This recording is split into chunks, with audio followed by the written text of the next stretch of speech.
What is going on, you guys? Hello, and how are you doing? It's your beefalicious bitch, and today is Lady Gaga ThursGAYYY. I am trying so hard to organize and structure myself in the way that I will be able to functionally operate and get my weekly videos up, my Kylie Minogue Saturdays, my Lady Gaga ThursGAYYYs, my Madonna Mondays. I want to get that all organized so I can become a fully functional and operational person.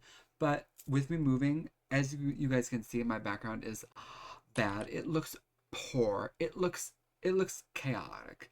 I've really not even Lady Gaga. It's their interview with her, and the video is called "Shares My Life in 10 Songs." Interesting. Well, I'm ready to hear all of this. I read some of the comments, and a few of them confused me and made me a little concerned. But guys, I'm excited. I'm excited to hear this. I'm excited to see this little interview. And I hope you are as well, because I'm hyped. And I love you.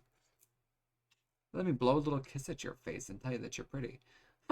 Here we go, guys. Let's watch this interview. Like I said, it is Rolling Stone, and I don't want to be a thorn in your side, but I don't think that they're going to let me probably do this video. So I'm going to have to very patiently pray that they will let me react to it. It's a 20-minute video. They're probably not going to let me. Guys, I'm so bummed. They're probably not going to let me. You know, I'm going to have to do this in a way that is intelligent. I'm going to do it behind the scenes. You guys won't notice anything. We're going to watch this video. Hopefully it will work and it will let me react. If it doesn't, I'm going to be fucking bummed. I'm going to be fucking depressed. But I want to see this interview. My Life in 10 Songs. Bruce Springsteen, Carole King, The Cure, and more. Hi, this is Lady Gaga, and this is my life in 10 songs. I'm going to have to mute the audio and pray that you'll be able to hear it still and watch it. I'm really nervous that you won't. The first songs that I chose kind of but I'm instantly hopeful. was Thunder Road by Bruce Springsteen.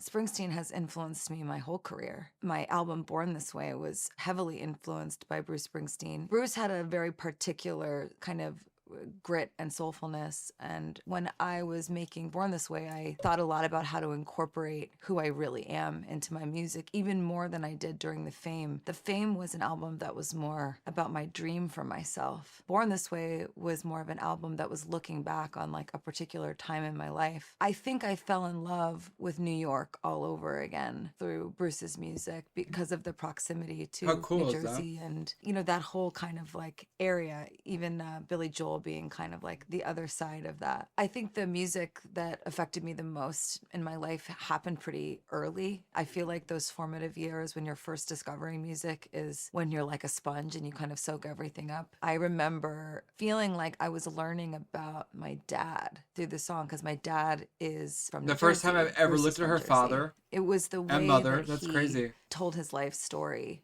It was incredibly visual and poetic. You know, the record is kind of one long poem. It doesn't have all the qualities actually of other kind of soulful Americana songs. It's got this like unique fingerprint. I think this is for me where I realized that music could help you get to know not only yourself but someone else better. So my dad used to play it for me in the living room when I was a kid. My dad used to sing it to me like as if he knew I was going to grow up one day and like leave him behind. In a way, I think Bruce is singing that like Mary's going to leave everyone behind in this. But when you get to the porch, they're gone on the wind. It's always kind of what I made up about it, is that it was a song that was romanticizing the past, but in this way where you kind of have this beautiful memory of how you let things go. Nicotine Gravy by Beck. 10 songs, dude. I am nervous you guys won't be able to hear this. With Beck in high school, but then even more. And I don't even know what I'm doing editing-wise. I sort of became like obsessed with his music. Midnight Vultures, Guerrolito, Odelay. I mean, I was like so into him as an artist. He is just like such an innovative artist. He has a unique kind of like ability to navigate himself through so many different genres of music with like a lot of fun and humor, but it's serious business, you know? It's like you have to be like really proficient to do it. Nicotine Gravy I just always loved because it was just so much fun. It was so creative and it was so imaginative, and it had this style and this swagger and this sound that was so uniquely him. Love the way she plays me, think I'm going crazy. I think Nicotine and Gravy was I don't know like any a of these song songs. that was about kind of like falling in love with the fantasy of somebody. It was really fun Well, I think and one kind of wild. so far, But maybe. my understanding of that song actually changed the older that I got with the release of more of his music. This was a very different Beck. When I look back on Midnight Vultures, it had kind of this like youthful quality to it that was about exploratory and voyeuristic way of life. And then I think Morning Phase was really about healing and about stillness and calm. For me, Nicotine and Gravy really spoke to who I was as a, 19-year-old living on the Lower East Side and kind of getting my kicks with the locals. I looked back on it going like, oh, he changed. I would say the way that it affected my life the most is that watching Beck change made me feel like I wanted to change. I Was Born This Way, Carole Nicotine King and is a Gravy. record that a friend of mine, Country Yeppe Gravy. Larson, brought to me when I was like in my early 20s. And it was before I wrote Born This Way.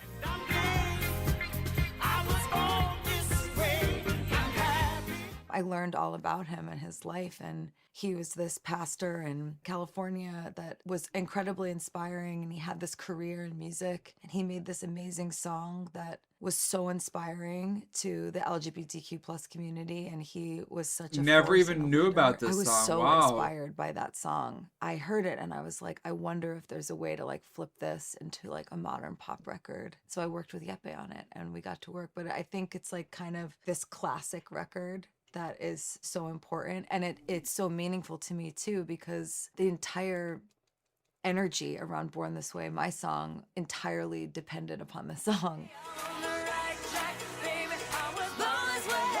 The genesis of this gave way to something that I think for me is the most important record of my whole career. Not just for me artistically, but for what it means. And every night that I play it, I think about Carole Bean and I think about I Was Born This Way.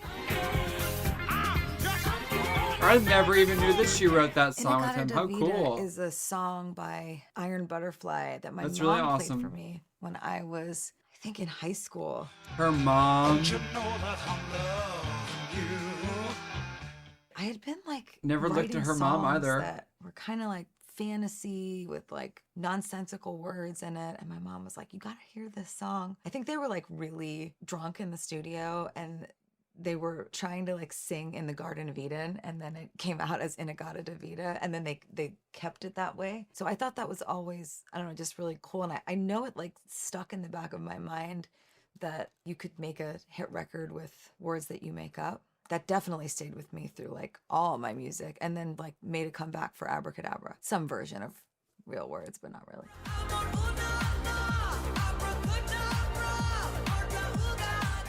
When I'm writing That's so songs, cool. I'm listening to something that's coming to me in my head, and then I'm putting it down. Usually the way I hear it is the way I want it. It's got to evoke a feeling. It has to be catchy and it has to be fun. Has to the be most catchy. honest thing I could Oh, say about it what is that happened to I'm music? hearing something in my head as we're writing, and I got to get it down. Usually the way I hear it is the way I want it. Watch That Man by David Bowie is a record that was on my turntables in my kitchen on the Lower East Side.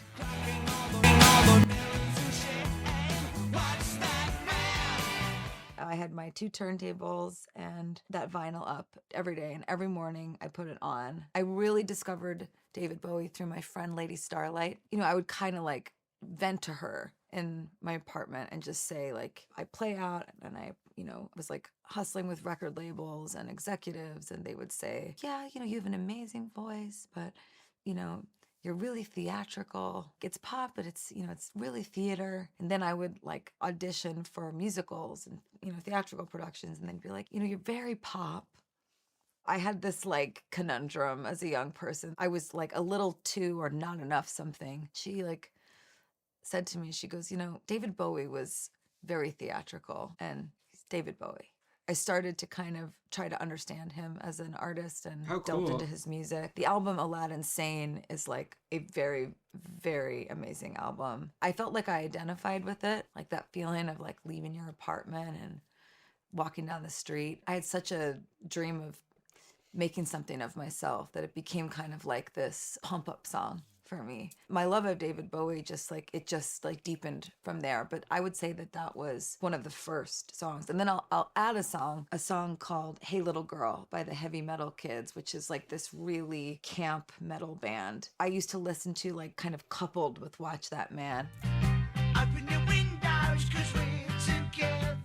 It sort of had this like, I don't know, this like theatrical cabaret rock thing to it. And then I would listen to the Dresden Dolls and I would listen to Franz Ferdinand. That kind of music had a huge influence on me as I was gearing up to make my first album. David Bowie and the musicians that I just mentioned, they were like forming like a way of thinking about music in my head. When you find records that like help you understand or see yourself, or they become like the soundtrack to you and your friend group, that's pretty powerful. There was this idea that like you could be kind of like rough around the edges and still glamorous. And at the time, that meant a lot to me because I didn't really have much to offer other than the music I was making and all the jobs I was working. So that was pretty cool. And then that actually led me also to Semi-Precious Weapons, who was headed by Justin Tranter. And they had a song called I Can't Pay My Rent, But I'm Fucking Gorgeous.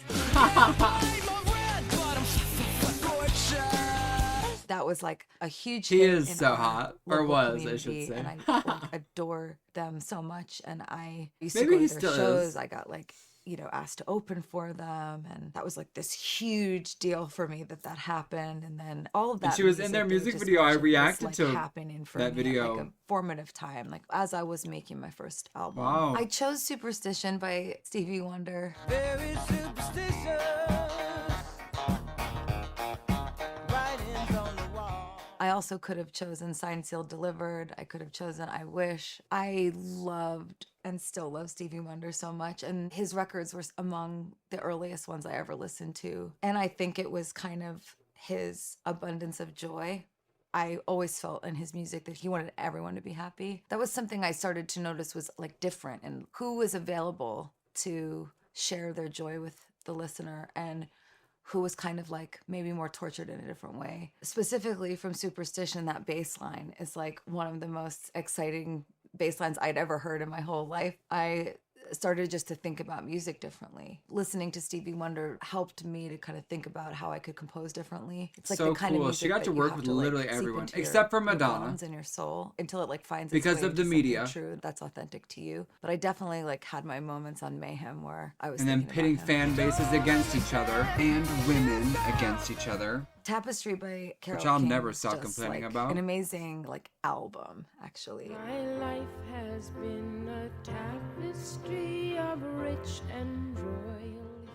It was just like unlike any way that I had heard a woman write before. She just was this like amazing writer. I had first fallen in love with Carole King through You've Got a Friend, James Taylor. And when I was really bullied in high school, I listened to Carole King's music and I always felt her voice and her songs are like a warm hug. And I think because I played piano and I wrote songs, that I saw like a path for myself and I really just looked up to her. And I would also listen to like, you know, like totally different types of artists, Grace Slick and Jefferson Airplane, Janis Joplin, Dinah Washington and Ella Fitzgerald, Etta James. Love Ella That's kind of how I Fitzgerald. experienced Oh. music. It's like a web in my mind of like all the artists that I loved, their records, and then like how each Love record Ella. led me to another one. I would say another thing that Carole King taught me was it can be good to think about another artist while you're writing, imagining a superstar singing the song. Because I'll go like, is this good enough for someone else? What might be good enough for me may not be good enough for someone else. I thought she was such an incredible vocalist. And then I learned how many songs she had written for other people. That kind of taught me too about being an artist, that your songs should be so good that, you know, you don't have to sing them. So it like raises the bar. And his hand came down empty. Yeah, Dinah Carole King's a Washington legend. is one of my absolute favorite jazz singers. She has like this very sweet but humorous quality to her voice, where she just makes me like smile and giggle and feel it so deeply. And What a Difference a Day Makes was written by Maria Grever. Lord, what a difference a day makes. It is an absolutely beautiful song about how you can just be so down and out, and it just takes one day to get you back. I sung it a lot in my jazz shows. I didn't sing it on tour with Tony Bennett. I kind of like discovered it later. I think I found a bit of That's a myself, bummer. as a solo jazz singer without Tony with that song, just personally. When you hear Tony sing his records, the standards that he chooses at his shows, he had like, the arrangements that he loved, and it was like Tony's jazz. R.I.P. Part of what makes me a jazz singer is What what a I legend. select to sing and what arrangements and why. And sometimes you like find old arrangements that you like fall in love with, or you like make entirely new ones, or you modernize them, or you change something. It's what you select and how you choose to sing it that makes you who you are. I would say What a Diff'rence a Day Makes was extremely important to me because it was Dinah's Charts that I sang when I first did it. And it's kind of like, what was my voice, without Tony? And I was just starting to do that. So it was,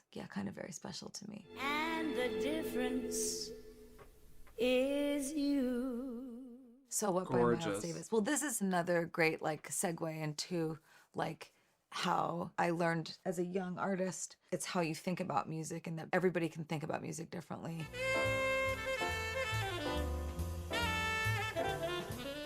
It was Music the is way so that powerful. Miles thought about music that I was like really moved by as a young person. His album Kind of Blue was like critical. And this was long before I ever met Tony, and it was much earlier in my life. That led me to John Coltrane and Giant Steps, and to Thelonious Monk, Count Basie, Duke Ellington. So like all of this music kind of like fed into each other. You start to realize that jazz is something that you have to learn it. You have to also be willing to learn about yourself. You're funneling, your desire to speak through somebody else's composition.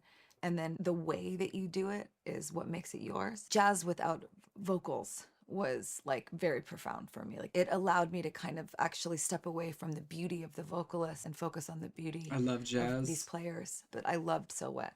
Da-na. I love So Wet. I'm one of the few people probably in the world that Rolling loves Stones, jazz Sympathy and for the heavy Devil. metal so much. Ah, fuck off. Tonga. You're a loser. Rolling Stones, Sympathy for the Devil. Bustling you is the nature of my day. To me, Sympathy for the Devil had like a speed of I just rock and realized you roll guys that I didn't even hadn't hear heard that before. advertisement. When I see different speed of rock and roll too, it was also so different from like Led Zeppelin and Whole Lotta Love. Thank You was a softer record, but it didn't have like the same kind of like coolness that Sympathy for the Devil has. Thank You was like a more sincere love song. Pink Floyd, they were like more hallucinogenic in their music. Money was a song that had a huge effect on me. It was like one of the first records that I remember listening to. My dad put it on and I said, "Dad, is that a cash register?" And he was like, "Yeah." And I was like, "But why? It's music." I think Yeah, there's really a few was bands I always, know that have fascinated like with how you can style seashells rock and roll crunching differently. in the background I and love stuff. Thank It's You just by Led cool. Zeppelin because they had, this Music like, is so razor awesome when you're sharp, unique and loud, creative. just kind of epic music. And then Thank You is just like quieter, and it's pretty, and it's so sincere. I miss making music, guys. It was kind of like So much. learning that the unattainable rock and roll God could like really love you.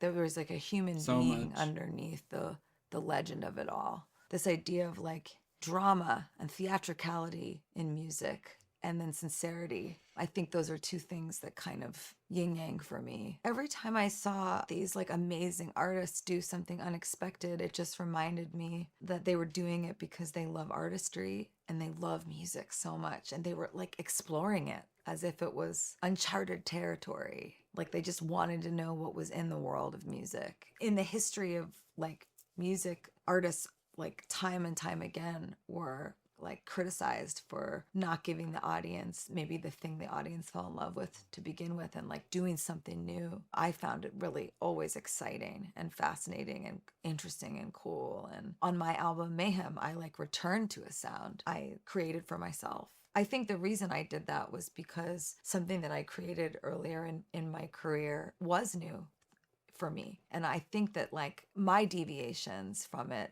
were like a combination of wanting to be unexpected and also not wanting to be told who to be. Tear You Apart by She Wants Revenge is a song that I just like fell in love with. What a when I gorgeous, was, like, gorgeous 18 track. years old. His lip turns to terror and a crushed delight. When she walked in, he froze up, leave it to fright. At that same time, I was really into The Cure while also listening to She Wants Revenge at the same time. So like those two kind of happened at the same time for me. This kind of more electronic thing was starting to percolate for me. I think something about living on Stanton Street and the clubs I was going to. What's funny is that the clubs I was going to, a lot of them were playing metal records, but I would listen to She Wants Revenge and The Cure when I was at home in Depeche Mode. That was kind of like my internal soundtrack to what the DJs were playing. My favorite The Cure song was Never Enough.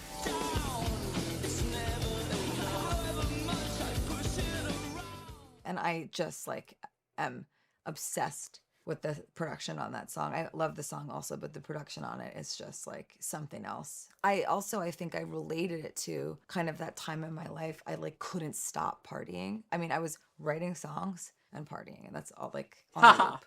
So I think that song was also kind of like the soundtrack to my routine. So I put Stressed by Justice on here too because French electronic music was something that I discovered more. How many when songs? I moved thought it to was just California. 10.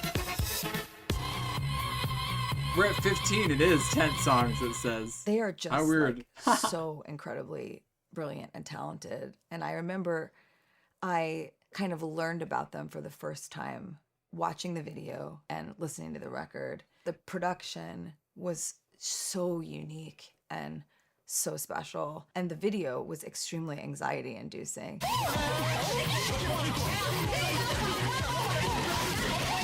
This was like a new thing for me. I somehow felt like I deeply understood it. It almost had like a motivational grit to it. The music would like really pump me and like amp me up. I started to think a lot about like aggression in music and how beats can really change the way you experience the song. Because if you like think of it, the song is separate from the production. I put that record on here because I can't actually even think of like a time in my career that I didn't think about justice when I was making music. It had to do with that like unique specialness, that thing that only they had. That's more than 10. And I could go on and on and on. That's way more than 10. Wow. That was fun. That was so much fun. I will say... If you don't understand the rules of power, you will certainly lose to someone who does. You're making me shiver and shit. Guys, I will very casually say one thing. I wish we lived in a different world. Madonna, you know me. She's my favorite artist. She was the most influential female in music, you know, for most women that are in their 30s or whatever now.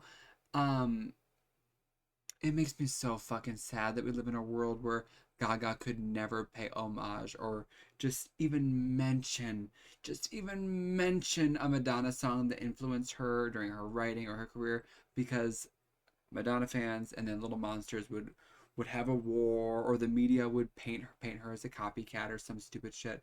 That makes me, personally, as someone that does think Madonna is the greatest artist of all time, that makes me fucking angry, because you know there's a Madonna track on there, but also maybe there's not, because they did have a lot of public beef, and maybe, you know, when Madonna made comments and vice versa and the media blew it up, maybe the stance is a little different. I don't know.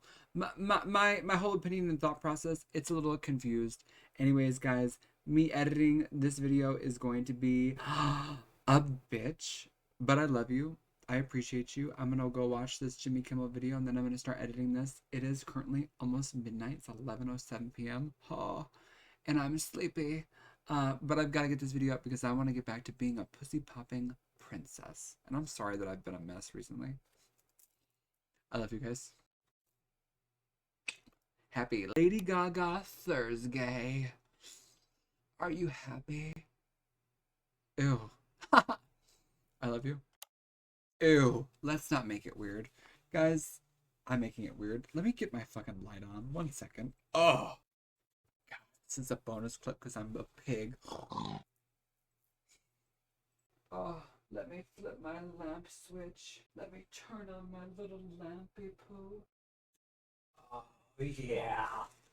lamp of sun, mommy. Let me whip out my milky mommy jugs and read you my favorite book, Bible. Ugh. Guys, how are you? We can't start the video off like this. Make it a bonus clip, you fucking lowlife. But with me moving, as you guys can see, my background is bad. It looks poor. It looks chaotic. I've really not even unpacked. I just found some of my pillows like a day or two ago, and let me tell you, I need to wash the pillowcases. But let's not have a laundry discussion. How are you doing? Are you having a good time? Today we're gonna try. I'm gonna try. You might not even see this because the video might not be able to be uploaded because it's Rolling Stone's interview with Lady Gaga, and it's their interview. Hello? Look at this. It's cut the fuck off. It's their interview with her, and the video is called My Life in 10 Songs. Interesting. Well, I'm ready to hear all of this. I read some of the comments, and a few of them confused me and made me a little concerned. Lady Gaga, and it's their interview. Hello? Look at this. It's cut the fuck off. Hello? Oh my god, YouTube's taking a shit. YouTube is taking a shit. What's happening? This is another fucking bonus clip, guys. We're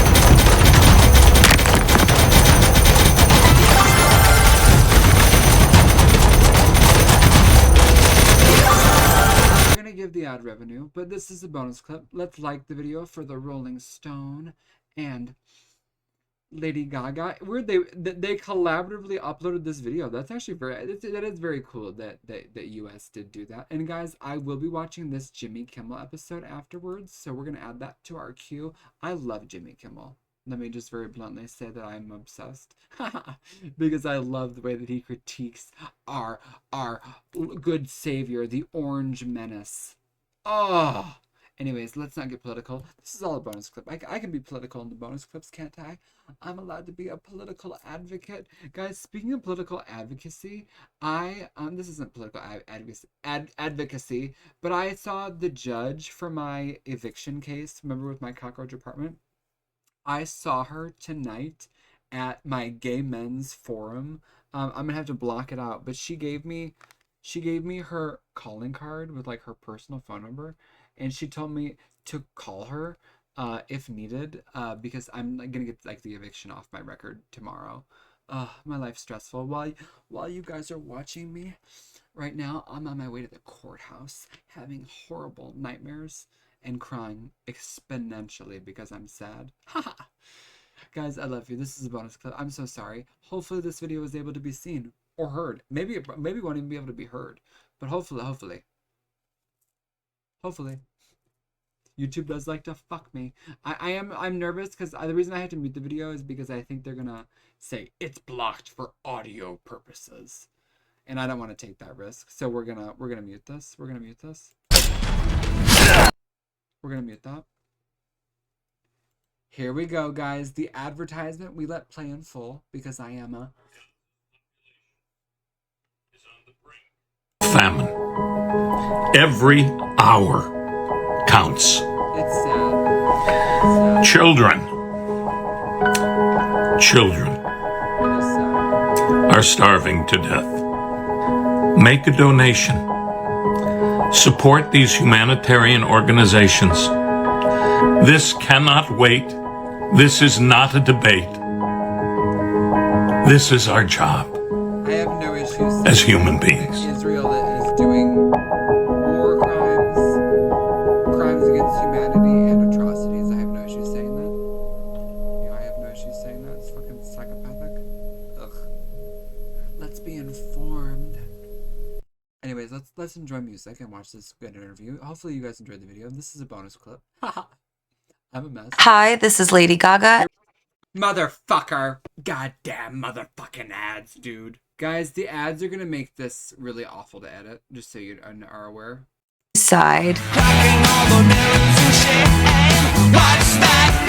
Thank you guys so much for watching the video. Please make sure to let me know in the comment section down below if you enjoyed it, what you would like me to see do next, what you would like to see next, and also please make sure. What the fuck am I saying? I'm a mess. This is a new outro. Look at my ass. Guys, I'm trying so hard to figure out my existence. Please make sure you subscribe to me and follow me on TikTok. This is sort of a new outro, I guess, kind of. I don't know. I'm a mess. But from the bottom of my heart, I hope you enjoyed the video. If you did, please let me know in the comment section. Follow me on TikTok and tell me. Are you excited for the next one? Love you guys.